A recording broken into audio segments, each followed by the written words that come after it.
My fiancé said, "For insurance, put me as the primary beneficiary. Otherwise, what's the point of marrying you?" I said, "Sure, fill the forms." She bragged about it for months. Then at her annual review, the agent pointed out a section she had skimmed over, and the smile she always wore just drained off her face. I'm 35, and until about 6 months ago, I thought I was building a future with someone who actually loved me. My fiancée, ex-fiancée now, was named Victoria. We'd been together for 4 years, engaged for 8 months, met through a mutual friend at a dinner party, started dating a few weeks later. She was 32, worked in real estate, always talked about building wealth and securing the future. I respected the ambition at first. The insurance conversation happened on a Tuesday evening in March. I'd just gotten a significant promotion at work that came with a better benefits package, including a substantial life insurance policy. Victoria was scrolling through her phone on the couch when I mentioned it. "Hey, so I need to update my beneficiary information for the new life insurance policy." She looked up immediately. "How much is it?" "The policy? It's $1 million. Her eyes got wide. "$1 million? Who's the beneficiary right now?" "My mom. Been that way since I got my first policy years ago. Never updated it." Victoria set her phone down. "You need to change that." "I was planning to. Just figuring out how to split it. Probably half to you, half to my mom." "Half?" She laughed, but it wasn't a friendly laugh. "Why would you split it? We're getting married in 6 months." "Yeah, but my mom helped me through college, supported me when I was broke. Feels right to take care of her." "Your mom's fine. She has her own retirement. I should be the primary beneficiary." "Primary means everything goes to you." "Exactly." "Victoria, that's $1 million. My mom should get something." She stood up, walked over to where I was sitting. "Let me ask you something. What's the point of marrying you if I'm not protected? If something happens to you, I need to be secure. That's what marriage is about." I stared at her. Marriage is about love, partnership, building a life together, and financial security. Don't be naive. If you're not willing to put me first financially, then what are we even doing? You're saying if I don't make you the sole beneficiary, you won't marry me? I'm saying it shows where your priorities are. Me or your mommy? The way she said mommy made my skin crawl, but I was tired, didn't want to fight. "Fine, I'll make you the primary beneficiary." Her face lit up. "Really?" "Yeah, I'll get the forms tomorrow." She kissed my cheek. "Thank you, baby. This is what partners do. They protect each other." I nodded, didn't say anything else. That night I couldn't sleep. Something about the conversation felt wrong. The way she'd asked, "How much is it?" before anything else. The way she'd said, "What's the point of marrying you?" Like I was an investment property instead of a person. I got up around 2 a.m., went to my home office, and pulled up the insurance forms on my laptop. Read through them carefully. There was a primary beneficiary section, but there was also a contingent beneficiary section, the person who gets the money if the primary beneficiary dies before you or at the same time as you. And there was a clause, a really important clause about contestability and misrepresentation. If a beneficiary was found to have contributed to the policyholder's death or had engaged in fraud, the policy could be voided or redirected. I sat there thinking. Then I filled out the forms, made Victoria the primary beneficiary like she wanted, but in the contingent beneficiary section, I put my mom. And I added a note requesting that the insurance company send annual policy review letters to both the primary and contingent beneficiaries. I submitted the forms the next day. Victoria asked me about it that evening. "Did you update the insurance?" "Yeah, you're the primary beneficiary." "All of it?" "All of it." She smiled. "Thank you. I know that wasn't easy, but it's the right thing." "Sure."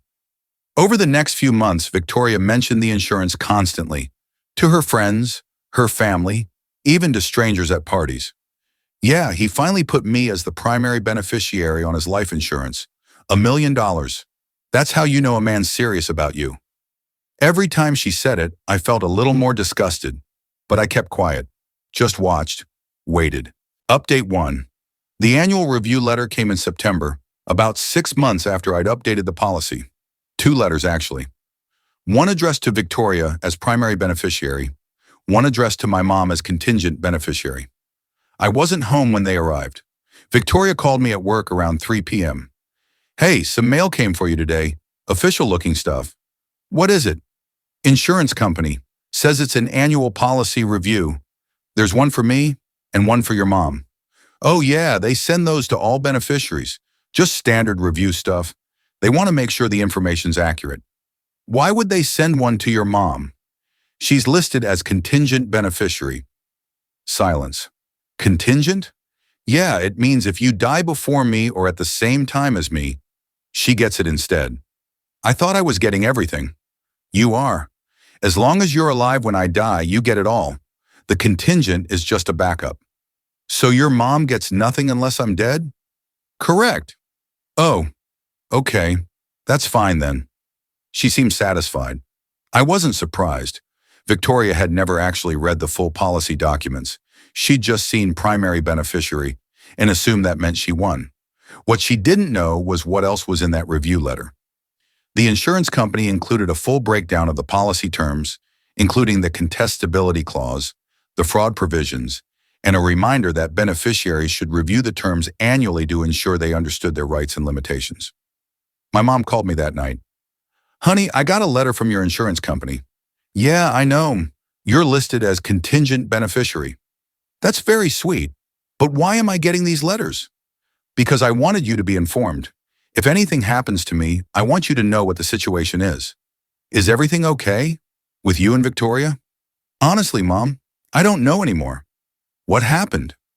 I told her about the conversation in March, about how Victoria had made it clear she saw me as a financial asset more than a partner, about the way she bragged about the insurance money to everyone. My mom was quiet for a moment. That's concerning. Yeah. What are you going to do? I'm still figuring that out, but I wanted you protected just in case. Be careful. People do crazy things for money. I know. We talked for another hour. She told me to trust my instincts, said if something felt wrong, it probably was. I agreed but didn't know what my next move should be. That weekend, Victoria and I went to her friend Ashley's birthday party, expensive rooftop bar downtown, bottle service, the whole thing. Victoria was in her element, networking, showing off, making sure everyone knew she was engaged to a guy with a great job and amazing benefits. Around 10 p.m., Ashley pulled me aside. Hey, can I talk to you for a sec? Sure. We stepped away from the group. Ashley looked uncomfortable. I don't know if I should say this, but Victoria's been saying some weird stuff about you. Like what? Like how she's just waiting for the wedding, because once you're married, she'll be set for life. She keeps talking about the life insurance policy. It's kind of disturbing. What exactly did she say? Last week we were at brunch and she said, once we're married and I'm locked in as his wife, I'll be taken care of no matter what happens.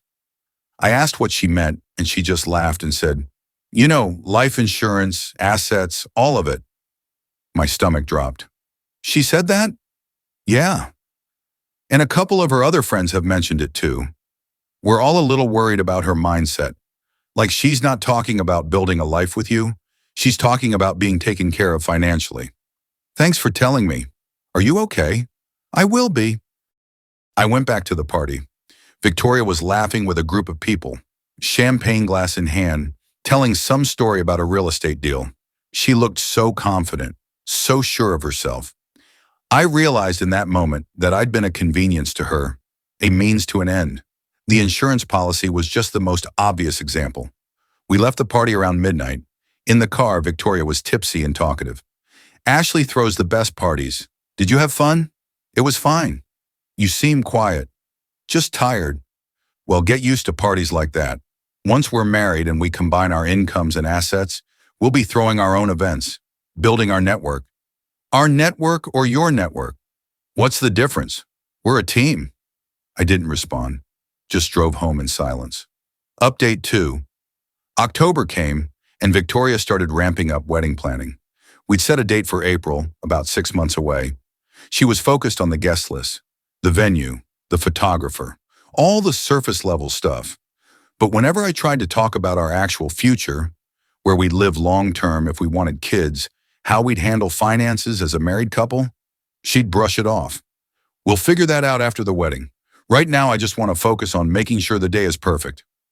Perfect for Instagram, I realized. That's what she cared about. The image, the aesthetic, not the substance. One night in mid-October, I was in the home office working late when Victoria came in. Hey, I was thinking, you should increase your life insurance policy.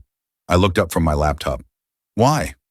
Because $1 million isn't that much anymore, especially with inflation. You should bump it up to $2 million, maybe $3 million. That would cost a lot more in premiums. But it's an investment in our future, in my security, your security, our security, same thing. It's really not. She crossed her arms. Why are you being difficult about this? I'm not being difficult. I'm questioning why you're so focused on life insurance money. Because I'm thinking ahead. Because I'm being practical. Someone has to be. Victoria, do you ever think about our life together in terms that don't involve money? Of course I do. Name one thing. What? Name one thing you're looking forward to about being married that doesn't have to do with finances or status. She opened her mouth, closed it, thought for a moment. I'm looking forward to building a home with you. A home or a house you can post on social media. Why are you being such an asshole right now? I'm just trying to understand what we're actually doing here. We're getting married. We're building a future. Why is that so hard for you to see?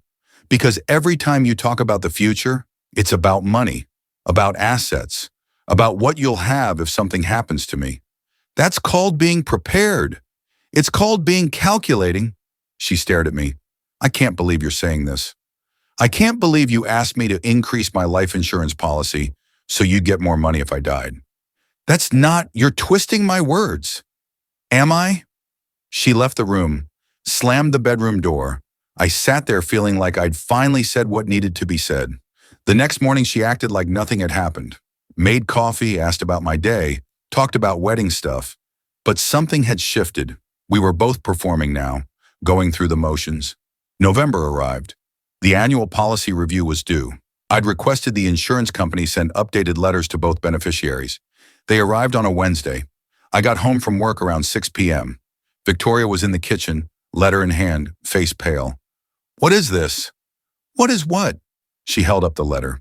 This section, about fraud and contestability.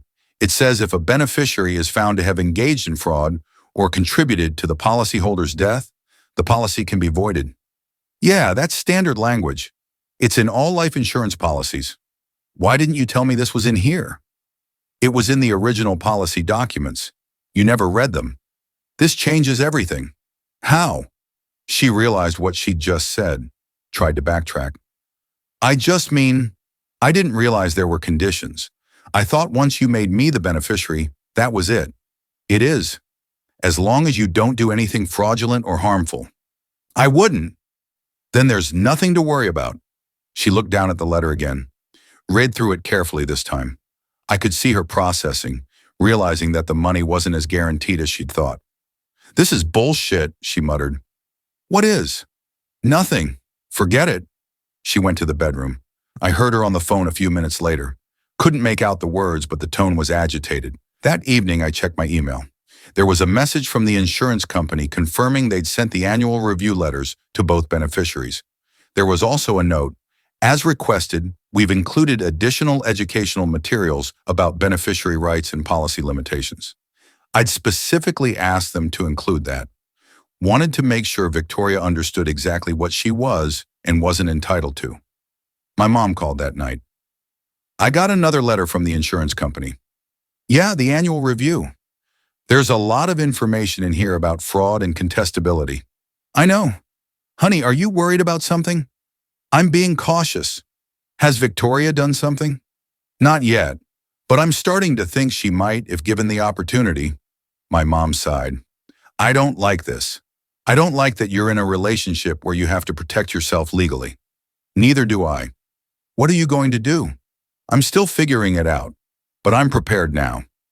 Update 3. December brought wedding RSVPs and final payments to vendors. Victoria was stressed about details, seating charts, menu choices, flower arrangements. But she was also different around me, more careful, like she knew I was watching. The turning point came right before Christmas. We were at her parents' house for dinner. Her mom, her dad, her younger sister Bethany. Normal family stuff until her dad brought up finances. "So have you two talked about prenups?" Victoria's fork stopped halfway to her mouth. "Why would we need a prenup?" "Because you're both bringing assets into the marriage. It's smart to protect yourselves." "We don't need that. We trust each other." Her dad looked at me. "What do you think?" "I think it's worth discussing." Victoria shot me a look. "We've never talked about a prenup. Maybe we should." "After dinner," she said quickly, forced smile. "Let's not ruin the meal." But the damage was done. The rest of dinner was tense. Victoria barely spoke. When we left, she was silent the entire drive home. Inside the apartment, she exploded. "A prenup? Are you serious?" "Your dad brought it up, not me." "But you agreed. After everything we've talked about, you want to protect your assets from me?" "I want to make sure we're both protected." "I don't have anything to protect. You're the one with the big salary and the life insurance and the investments." "Exactly, which is why it makes sense to have clear terms." "This is because of what I said about the insurance, isn't it? You think I'm some gold digger?" "I think we should have clear financial boundaries." "I can't believe this. I've been planning our wedding, building our future, and you're treating me like I'm trying to steal from you." "Are you?" She froze. "What? Are you trying to position yourself to benefit financially from me?" "How dare you?" "Answer the question, Victoria." "I love you. I want to marry you. But yes, I also want to be secure." "Is that a crime?" "It's not a crime. But it's not love either." She stared at me. "You really think that little of me?" "I think you've shown me who you are. The insurance conversation, the bragging, the focus on money over everything else. You're not subtle, Victoria." "Get out. This is my apartment." "Then I'll leave." She grabbed her purse and keys and left. I heard her car start, heard her drive away. I sat on the couch and finally felt something like relief. She came back 3 hours later, calmer, red-eyed. "We need to talk." "Okay. I don't want a prenup. If you insist on one, I don't think we should get married." "Okay." "Okay what?" "Okay, we shouldn't get married." She laughed, not a real laugh, a shocked, bitter sound. "You're breaking up with me?" "You just said if I want a prenup, we shouldn't get married. I want a prenup." "So yeah." "I didn't mean, I was trying to make a point." "So was I." "You can't do this. We have a wedding in 4 months. Everything's paid for." "We'll lose the deposits, but better than a lifetime of this." "Of what?" "Of you seeing me as a bank account instead of a person." She started crying. "That's not fair. I do love you." "Maybe you do, but you love the security more." "That's not true." "Victoria, you told your friends you're just waiting until we're married, so you'll be set for life. You asked me to increase my life insurance policy. You made your entire identity about being engaged to someone with money. That's not love. That's strategy." She didn't deny it, just cried harder. "I'll stay at a hotel tonight," I said. "You can pack your stuff tomorrow. Keep the ring, sell it if you want. I don't care." "Please don't do this." "It's already done." I grabbed my keys and left. Update 4. The next few weeks were a blur of canceling vendors, notifying guests, dealing with Victoria's friends and family, calling me every name in the book. Her mom left me a voicemail calling me cruel and heartless. Her dad surprisingly sent a text. "I understand. Take care of yourself." Victoria moved out by New Year's. Took her stuff, left her key on the counter, didn't say goodbye.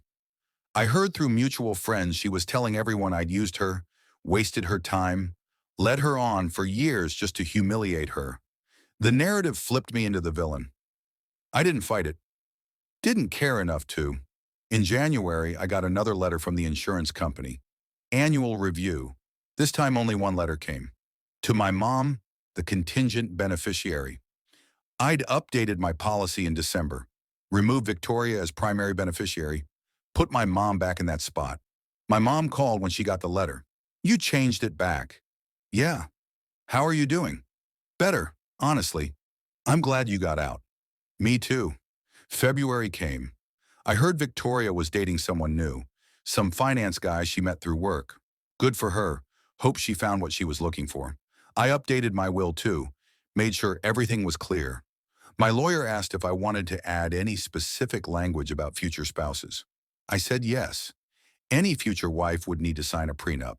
Any future life insurance beneficiary would be fully informed of all terms and conditions before being added. You've learned something, my lawyer said. Yeah, I learned people will show you who they are if you give them the chance.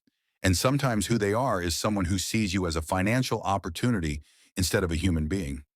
That's rough. It is. But at least I know now. Final update. It's been 4 months since the breakup. Life's good. Genuinely good. I'm dating someone new. Met her at a friend's game night. She's a teacher, makes her own money. Laughed when I mentioned life insurance on our third date. That's such a weird thing to bring up this early, she said. Just wanted to be transparent. About what? That you're mortal? I'm aware. I liked that. Liked that she didn't see me as a policy or an asset. Just a person. Victoria got engaged to the finance guy. Saw it on social media. Big ring, fancy proposal, all the same language she'd used with me about being set for life and securing the future. Some people never change. I kept the annual review letters, all of them, filed them away in a folder labeled Lessons Learned. Sometimes I look at them and remember what it felt like to realize someone I loved saw me as a transaction. But mostly I just feel grateful I got out. Grateful for the insurance company's detailed policy language. Grateful for the annual reviews that made Victoria realize the money wasn't guaranteed. Grateful for my instincts that told me something was wrong even when I didn't want to believe it. The wedding would have been this month, April. Instead, I'm planning a trip with my mom and my new girlfriend. Somewhere warm, somewhere I can actually relax without wondering if the person next to me is calculating my net worth. Edit 1. People keep asking if Victoria ever figured out I intentionally included those policy details. Honestly, I don't think so. She was too focused on the money to read the fine print until it was too late. That's the whole point. If she'd actually cared about understanding what she was signing up for, she would have read the documents from the start. But she didn't. She just saw a primary beneficiary and dollar signs. Edit 2. Some comments are saying I should have just been direct and broken up with her instead of waiting. Fair point, but I needed to see for myself. Needed to know if my instincts were right or if I was being paranoid. The annual reviews gave me clarity. Sometimes you need proof before you can act. Edit 3. For anyone wondering, yes, my mom knows the whole story now. She thinks it's darkly funny that insurance paperwork exposed the truth. She also made me promise to never ignore red flags like that again. I won't.